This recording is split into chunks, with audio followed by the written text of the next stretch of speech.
It all began on a cloudy afternoon. A lone traveler, tired and seeking adventure, found himself driving along an empty highway.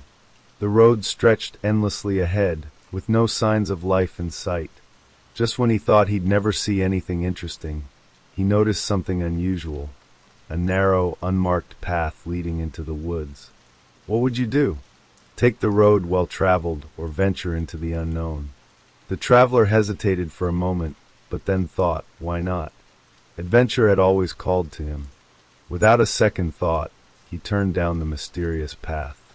At first, it seemed like any other dirt road, surrounded by towering trees and the sounds of nature. But as he drove deeper, the air seemed to grow heavier, and the sunlight struggled to penetrate the thick canopy above. It was almost as if the forest wanted to keep this path a secret. And then he saw it, a village hidden away in the heart of the woods. The houses looked old, their wooden frames worn but sturdy. Smoke curled from chimneys, and the faint scent of baked bread filled the air. At first glance, it seemed charming, almost picturesque, like a place frozen in time. But there was something off. The streets were empty, eerily quiet, with no sign of people.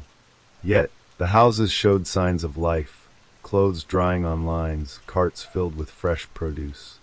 The traveler parked his car and stepped out, his boots crunching on the gravel road. As he walked into the village, he couldn't shake the feeling that he was being watched. The silence was too perfect, the kind that makes your skin crawl. "Hello," he called out, his voice echoing in the stillness. No answer. Then suddenly a figure appeared, a man old and frail, standing at the far end of the street. He stared at the traveler, his eyes sharp and calculating, as if measuring him up. The traveler waved, forcing a smile. "Hi there. I think I might be lost. Can you help me?" The man didn't respond, didn't move. He just stood there watching. And then, as if on cue, others began to emerge. From the houses, from the alleys, villagers dressed in simple, outdated clothing, their faces devoid of emotion. They didn't speak, didn't smile. They simply stared, their presence suffocating. What kind of place had he stumbled into? The traveler felt a chill run down his spine. Something wasn't right here. But he told himself to stay calm, to not overthink it. After all, he was just passing through. Or so he thought. Little did he know, the village had plans for him. And leaving, well, that wasn't going to be as easy as he hoped. The sun hung low in the sky as the traveler wandered deeper into the village. The unsettling quiet seemed to follow him, like an invisible presence he couldn't shake. He tried to reason with himself. It's just a small, old-fashioned town. Maybe the people here are just shy, or wary of strangers. But no matter how much he tried to rationalize it, something felt wrong. "Excuse me," he said to a woman standing by a well, her hands clutching a bucket. Her face was pale, her eyes hollow as if she hadn't slept in days. "Can you tell me where I am?" For a moment, she didn't move. Then, she slowly turned her head to face him. Her lips parted as if she were about to speak, but no words came out. She just stared, her expression unreadable, before hurriedly grabbing her bucket and disappearing into a nearby house. The traveler sighed, frustration building. He continued walking, calling out to others. Each time, the response was the same: silence, avoidance, and those unsettling stares. Finally, an old man sitting on a wooden bench broke the pattern. He beckoned the traveler closer, his gnarled fingers trembling. "You shouldn't have come here," the old man whispered, his voice barely audible. The traveler frowned. "What do you mean?" "I just stumbled upon this place by accident. I'll leave soon." The old man shook his head, his expression grim. "No one leaves. The roads, they don't go anywhere. They just bring you back." The traveler laughed nervously. "Come on, that doesn't make sense. Roads don't work like that." The old man's eyes darkened, his voice growing more urgent. "Listen to me. If you want to survive, you must leave before nightfall." Once the darkness comes, he trailed off, glancing over his shoulder as if afraid someone, or something, was listening. Before the traveler could press him for more, a woman stepped out from a nearby house. Her voice was sharp and commanding. "That's enough, Elric. You're scaring our guest." The old man flinched and fell silent, his gaze dropping to the ground. The woman turned to the traveler, her smile forced and unconvincing. "I apologize for him. He's old and confused. You must be tired. Come with me. I'll make you something to eat." The traveler hesitated, glancing back at Elric, who gave him a subtle shake of the head. But the woman's offer seemed genuine, and his stomach was growling. "All right," he said, forcing a smile. "Thank you." As they walked toward her house, the traveler couldn't help but feel like he was being led into a trap. But he told himself it was just his imagination. After all, what harm could a simple meal do? He didn't know it yet, but that meal would mark the beginning of a night he would never forget. Inside the woman's house, the air was warm and heavy, filled with the aroma of herbs and freshly baked bread. The traveler looked around, noting the old-fashioned decor. Everything seemed untouched by time, like a scene from a history book. "Please sit," the woman said, gesturing to a wooden table. Her smile was polite, but there was something unsettling about her eyes. The traveler sat down, trying to ignore the nagging feeling in his gut. "Thank you for your hospitality. I really appreciate it." She nodded and placed a steaming bowl of stew in front of him. "Eat. You must be hungry." He picked up the spoon and took a cautious bite. The stew was delicious, warm, and comforting. For a moment, it eased his anxiety. "This is amazing. Did you make it yourself?" "Yes," she replied, sitting across from him. "We live simply here. Everything is made by hand, just as it has been for generations." Her words struck him as odd. "Generations? How long has this village been here?" She paused, her smile faltering for a fraction of a second. "A very long time. We don't get many visitors. You're quite special." The way she said special sent a chill down his spine. He tried to change the subject. "I spoke to an old man earlier. Elric, I think his name was. He said some strange things about the roads." "What did he mean by that?" Her smile returned, but it didn't reach her eyes. "Elric is harmless, but his mind, it isn't what it used to be. You shouldn't take his words too seriously." The traveler wasn't convinced. He decided to press further. "Still, it's strange. I didn't see this village on any map, and the road here wasn't marked." "Why is that?" Her expression darkened, just for a moment. "We prefer our privacy. The world out there is noisy, chaotic. Here we have peace." "Peace," he repeated, his voice laced with doubt. "But it feels like, I don't know, like there's something you're not telling me." Her eyes locked onto his, and for a brief moment her mask slipped. There was a flicker of something, fear? Anger? He couldn't quite tell. Before she could respond, the sound of a bell echoed through the village. The woman immediately stood up, her face pale. "You need to stay here," she said urgently. "What? Why?" "Just stay inside," she snapped, her polite tone gone. She hurried to the door, locking it behind her as she stepped out. The traveler was left alone, his heart pounding. What was going on? And why did that bell seem to make her so nervous? He walked to the window and peered outside. Villagers were gathering in the square, their faces solemn. They stood in a perfect circle, murmuring words he couldn't hear. It was then that he noticed the center of the circle. Something, or someone, was there, but it was too dark to see clearly. His pulse quickened. What were they doing? And why did it feel like whatever was happening out there had everything to do with him? The traveler couldn't pull his eyes away from the window. Outside, the villagers stood in complete silence, their murmurs replaced by an eerie stillness. In the center of the circle, a shadowy figure began to take shape. The traveler squinted, trying to make sense of what he was seeing. It wasn't a person, at least not entirely. The figure was tall, its form shifting like smoke caught in the wind. Its presence felt heavy, oppressive, as if the very air around it was bending under its weight. The traveler's breath hitched. "What is that?" Suddenly, the figure turned its head, or what resembled a head, in his direction. Its hollow gaze pierced through the window as if it could see him. A cold shiver ran down his spine. He stumbled back, his heart racing. He couldn't stay here. He needed answers. Throwing caution aside, he unlocked the door and stepped out. The night air was colder than before, biting against his skin. He approached the square cautiously, staying in the shadows. As he got closer, he heard the villagers chanting softly. The words were strange, unfamiliar, yet they sent a chill down his spine. And then he saw it. In the dim light, he realized the villagers weren't just standing. They were holding hands, forming an unbroken chain around the figure. Their expressions were blank, their eyes fixed on the ground. The traveler's foot hit a loose stone, and it clattered loudly. The chanting stopped instantly. Every head turned toward him, their gazes hollow and lifeless. "Why did you leave the house?" The voice came from behind him. He spun around to see the woman from earlier, her face a mixture of anger and fear. "I needed to know what's going on," he said, his voice trembling.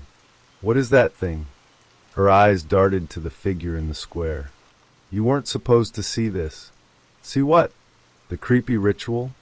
The whatever that is." He gestured toward the figure. "You don't understand," she said, her voice dropping to a whisper. "We do this to keep it contained. To protect the village. To protect you." "Protect me?" he echoed, incredulous. "What is it?" Before she could answer, the figure let out a low, guttural sound. The villagers began to chant again, louder this time, their voices trembling. The woman grabbed his arm. "Go back to the house." "No." He resisted. "No, not until you tell me the truth. What is this place? Why can't I leave? And what is that thing?" She hesitated, then finally spoke. "This village is cursed. The roads keep you here because it wants you here. It feeds on those who wander too far. That thing in the square, it's the reason we're trapped. And now that you've seen it, you've become part of this." The traveler felt his stomach drop. Part of what? Before she could answer, the chanting grew deafening, and the ground beneath them began to tremble. The figure in the square seemed to grow larger, its shadow stretching toward them. The woman's grip tightened on his arm. "Run!" But as the traveler turned to flee, the shadow reached for him, cold and suffocating. It was no longer just an observer, it was coming for him. The shadow surged toward the traveler, moving faster than anything he'd ever seen. It wasn't just dark, it seemed to swallow the light around it, leaving an unnatural void in its path. The woman yanked his arm, pulling him with surprising strength. "Move! Don't stop!" she shouted, her voice laced with terror. Heart pounding, he ran, his legs barely keeping up as they darted through the narrow streets of the village.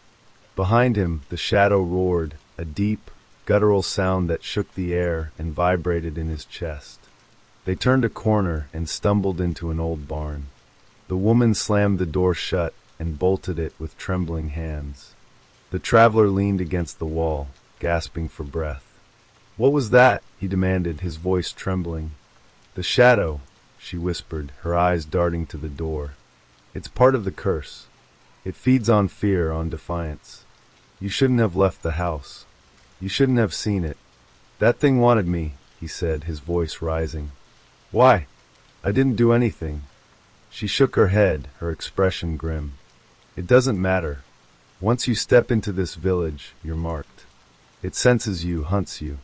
The ritual was keeping it at bay, but now it's awakened." The traveler's mind raced. There has to be a way out. A way to break this curse. Her gaze softened, but there was no hope in her eyes. "Many have tried. None have succeeded. The roads lead nowhere, and the shadow, it doesn't let anyone leave." He refused to accept it. What about the villagers? They must know something. They've been here for generations, right? There must be a reason they keep performing that ritual. She hesitated, then nodded. "The ritual binds the shadow, but only for a time. It's a fragile truce. If you want answers, you'll need to speak to Elric again. He knows more than anyone else." But getting to him won't be easy. The traveler clenched his fists. Why not? Her eyes flicked to the door. Because the shadow will be waiting. It doesn't give up once it's found a new target. A loud thud echoed through the barn, and the wooden walls seemed to shiver. The traveler froze. It's here, she whispered, her face pale. The shadow's roar reverberated through the air, shaking the barn to its foundation. Darkness seeped through the cracks in the door, tendrils of shadow snaking across the floor. The traveler grabbed her arm. There has to be a way out of here. She pointed to a trapdoor in the corner. There's a tunnel beneath the barn. It'll take you closer to Elric's house. The shadow's tendrils stretched closer, the air growing colder with every passing second. Go, she urged, shoving him toward the trapdoor. He hesitated, looking back at her. What about you? I'll hold it off, she said, her voice firm. Just go. Find Elric. Learn the truth. The traveler's chest tightened. He didn't want to leave her, but the shadow was closing in. He nodded, swallowing hard, and climbed into the trapdoor. As he descended into the dark tunnel, her voice called after him. Whatever you do, don't look back. The trapdoor slammed shut above him, and the only sound left was the echo of his own heartbeat in the suffocating darkness. The tunnel was damp and cold, with a faint smell of earth and decay. The traveler moved cautiously, his footsteps echoing softly. The darkness was nearly impenetrable, but he pressed on, guided only by the faintest glimmer of light far ahead. Each step felt heavier than the last, as if the weight of the village's curse was bearing down on him. His thoughts raced. Who was this shadow? Why did it trap people here? And what did Elric know that could help him escape? A faint whisper echoed through the tunnel, breaking his thoughts. He froze, straining to hear. The whisper grew louder, words swirling in the air like a haunting melody. You shouldn't have come. You shouldn't have seen. He spun around, heart pounding. Who's there? Silence. He swallowed hard and kept moving, faster this time. The whispers followed him, growing louder, overlapping. It was as if the tunnel itself was alive, taunting him. Finally, he reached the end of the tunnel. A wooden ladder led up to a hatch. He climbed quickly, desperate to escape the oppressive whispers. Pushing the hatch open, he emerged into the cool night air. He looked around and realized he was in the backyard of a small, crumbling cottage. It had to be Elric's house. He knocked on the door, his fists trembling. Elric, are you there? It's me, the traveler. The door creaked open slightly, and Elric's weathered face appeared. His eyes were wide with fear, but they softened when he recognized the traveler. You're still alive, Elric said, his voice low. Come in quickly. The traveler stepped inside, and Elric bolted the door behind him. The inside of the cottage was cluttered with books, strange artifacts, and faded maps of the village. You shouldn't have left the house, Elric said, his tone accusatory. The shadow knows you now. It won't stop until it has you. I didn't have a choice, the traveler said, his voice rising. What is that thing? Why is it after me? Elric sighed and sat down, gesturing for the traveler to do the same. The shadow is the heart of the curse. Long ago, the villagers made a pact with it. It gave them protection, prosperity, but at a terrible cost. Anyone who stumbles into this village is bound to it, just like we are. A pact? The traveler's voice was filled with disbelief.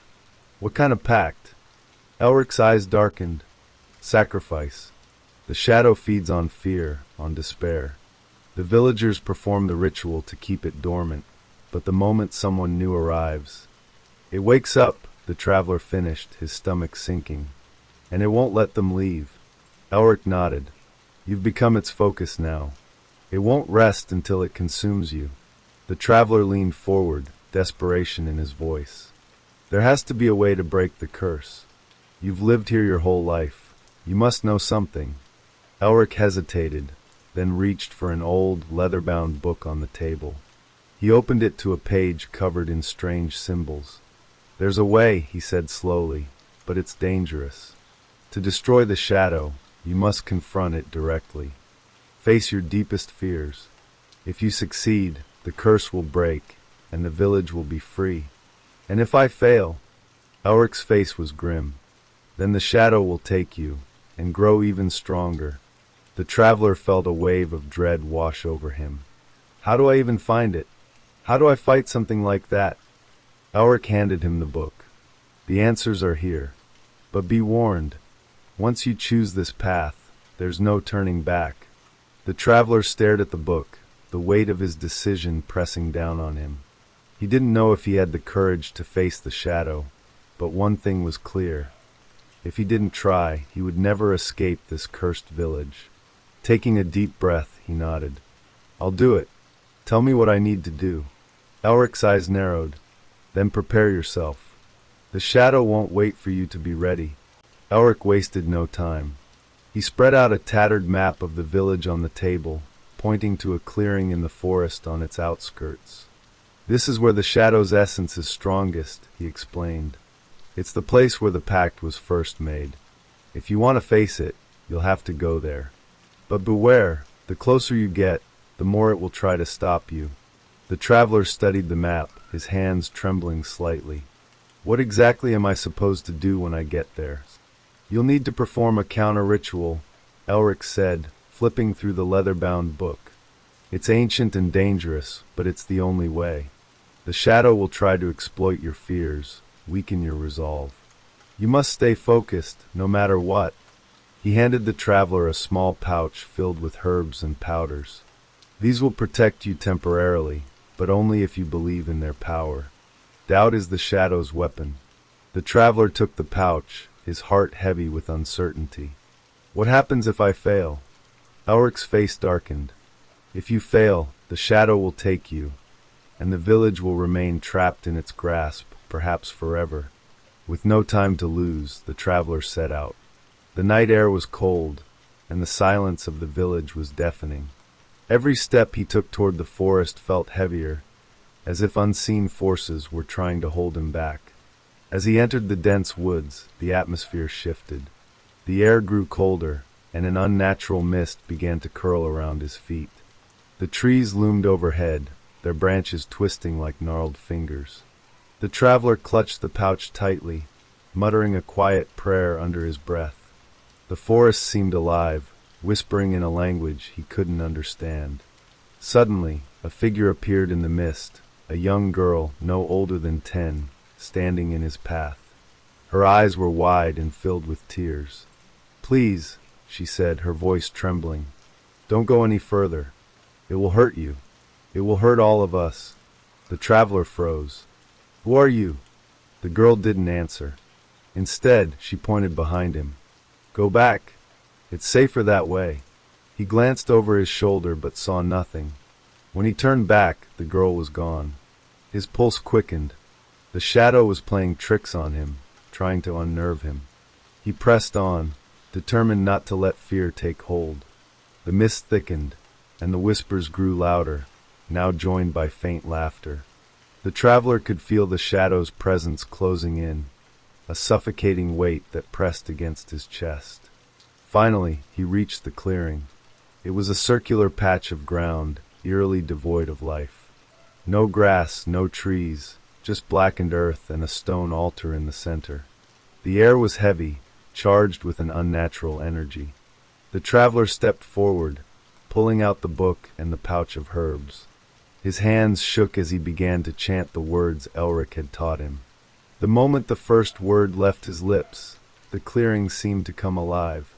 Shadows erupted from the ground, twisting and writhing like living entities. The whispers turned into screams, and the traveler felt a wave of terror crash over him. But he didn't stop. He repeated the chant, louder this time, even as the shadows closed in.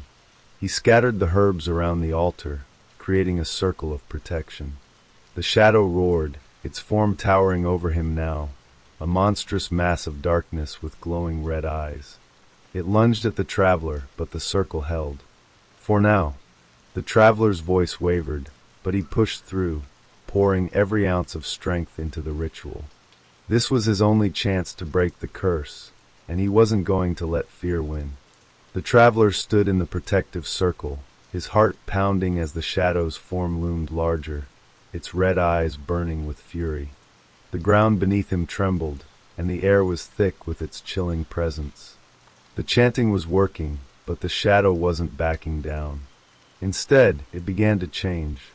The formless mass twisted, contorting into shapes, familiar shapes. The traveler gasped as he saw his own face in the dark void. It sneered at him, speaking in a distorted version of his voice. "You think you're strong enough? Brave enough? You're nothing. Just a lost, frightened fool." The words cut deep, like shards of glass. For a moment, the traveler faltered, his voice breaking mid-chant. The shadow seized the opportunity, pressing closer to the edge of the circle, the barrier flickering like a dying flame. But then he remembered Elric's warning. The shadow feeds on fear and doubt. He clenched his fists, forcing himself to breathe. "You can't have me," he muttered, his voice growing steadier. "You don't control me." The shadow shrieked, and the image of his face shattered like glass, replaced by another figure. It was a woman, her face kind and familiar. His mother. "Why didn't you save me?" the shadow whispered, using her voice. "You left me behind." The traveler froze, guilt flooding his chest. Memories surfaced, memories he'd tried to bury. His mother's illness, his helplessness, the regret of not being able to do more. "No," he said, his voice barely audible. "This isn't real. You're not her." But the shadow pressed on, twisting the knife deeper. "You could have stayed. You could have tried harder. You failed me." Tears filled the traveler's eyes, but he didn't stop chanting. The words poured out, shaky but determined. "You're not her. You're just a shadow. You're nothing." The figure of his mother dissolved into smoke, and the shadow screamed in frustration. The protective circle flared brighter, the herbs burning with an intense light. The traveler felt a surge of strength, his voice rising over the chaos. The ritual was working, the shadow was weakening. But then the ground split open, and shadowy tendrils shot out, wrapping around his ankles. They pulled at him, trying to drag him out of the circle. He stumbled, struggling to keep his balance. "No! I won't let you win!" he shouted, throwing the last of the herbs into the fire at the center of the altar. The flames roared, turning a brilliant white. The shadow let out an ear-piercing wail, the tendrils retreating as the light consumed them. The traveler dropped to his knees, gasping for breath. The ground stopped trembling, and the oppressive weight in the air lifted. For a moment there was silence. The shadow was gone, the clearing still and empty.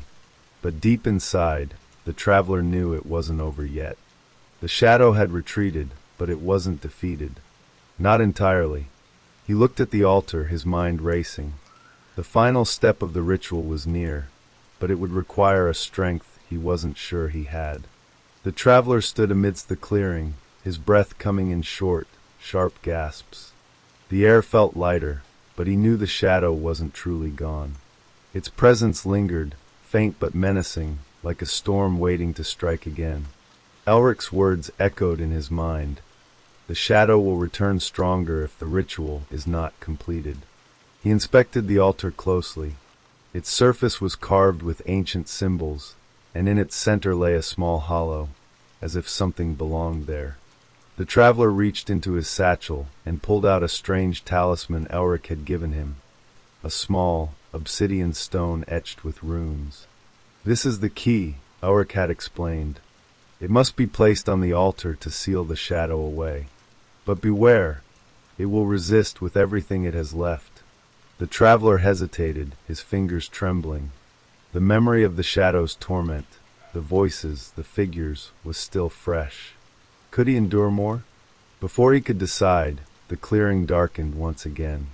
The faint light of the moon vanished, replaced by an oppressive blackness. The shadow surged back, more enraged than ever. It no longer took the form of faces or figures. Now it was pure chaos, a writhing, formless mass of hatred and fear. The traveler clenched the talisman tightly.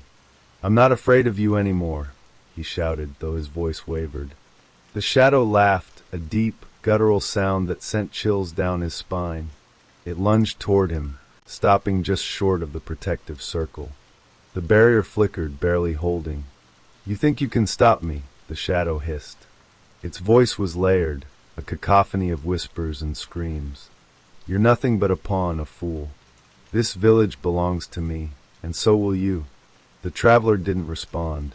He stepped toward the altar, holding the talisman high. The shadow recoiled slightly, but its fury only grew.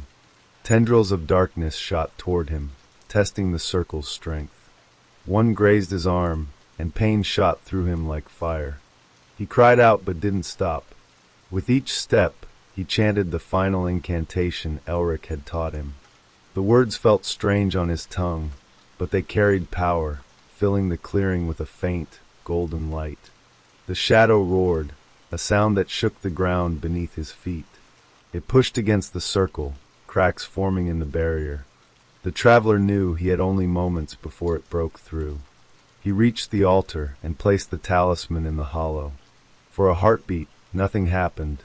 Then, a blinding light erupted from the stone, illuminating the clearing. The shadow screamed, its form dissolving into smoke as the light consumed it. The traveler collapsed to his knees, shielding his eyes. The ground quaked violently, and the air was filled with the sound of breaking chains. When the light finally faded, the clearing was still. The shadow was gone, but the traveler wasn't ready to celebrate. The final part of the ritual was complete, but the village's fate still hung in the balance. He stood, his legs weak, and turned toward the path that led back to the village. The silence felt ominous.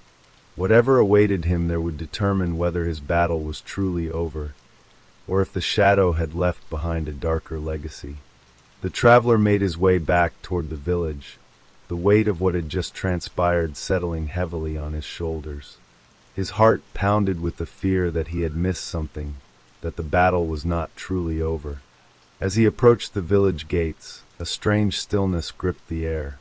The usual sounds of life, the clinking of tools, the chatter of villagers, were eerily absent.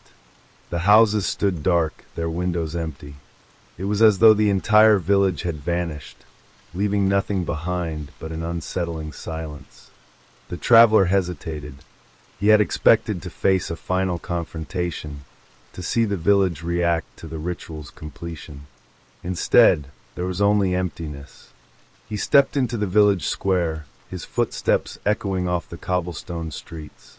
The houses around him were in disarray, abandoned in haste, but no signs of struggle were visible. It was as if the villagers had simply disappeared. He paused, a chilling thought creeping into his mind. What if the shadow had not been vanquished at all? What if it had consumed the villagers, taken them into itself, leaving only this hollow shell behind? His fears were confirmed when he stumbled upon an old, weathered journal lying in the dirt. It was half buried, as though someone had dropped it in their flight. He opened it, skimming through the pages. The words were frantic, describing the shadow's growing influence on the village, its ability to twist and consume both minds and bodies. The last entry was a desperate plea for help, written just before the ink turned into a chaotic scribble. The traveler's hands shook as he realized the truth. The villagers hadn't escaped. They had become part of the shadow. As the realization hit him, the ground trembled beneath his feet. The air thickened again, and the dark form began to materialize once more, slowly but surely. It wasn't just a shadow anymore. It had taken on the form of the entire village, a grotesque, twisted mockery of what had once been. The faces of the villagers, now contorted in agony, stared out from its depths. The traveler's pulse quickened. He had sealed the shadow away from his world, but he hadn't freed the villagers. They were lost to it, and now the shadow had found a new form, one that would never let him leave. In the end, he understood. The shadow didn't need to be defeated. It only needed to be contained. It would never truly vanish. It would just wait for the next traveler to come along, to repeat the cycle. With a final glance at the faces trapped in the darkness, the traveler knew there was no escape. The village would remain a haunting reminder of the shadow's grip, and he, like all the others before him, would become another whisper in the wind, a part of its eternal hunger. The shadow had claimed its final victory,